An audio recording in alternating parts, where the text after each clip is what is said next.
طافحة بالعسل يحوزونها من مناحل التائهين في البرازخ. رومان نویس کرد ای عربی نویس سلیم برکات رومانا خویانو بلاف کر. رومانانو يا سليم بركات بناذي موسوعة الكمال بلا تحريف نشوء المعادن بكردي انسيكلوبيديا كمليني بي تحريف كرن بيدابونا متالانا.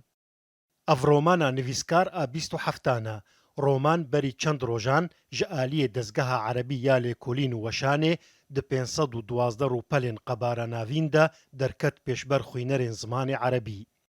سلیم برکات کودویجه بزمان عربی نویساندی ده خودی ازمونکا سوسرت و جهرنگه پشتی کوربونکا دور و دریج د جیهانا جن آجل گیا اوروکان ده وی جاره و دوی برهما خویانو ده بری خود ده جیهانا متال و حسنان بری خود ده واتا آماجه و مانین فلز خام معدن و جور و گروپین وان.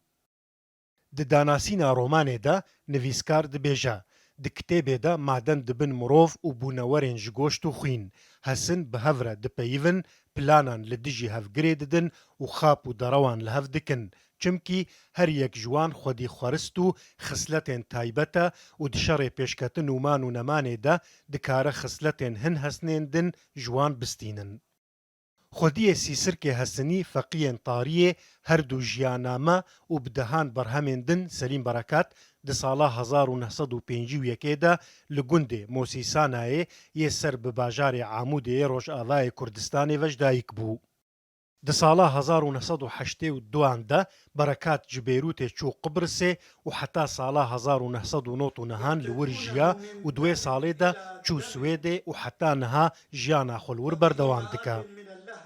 بسام مصطفى روداو يستوثقون القدر الناضج كحبات الكستنة في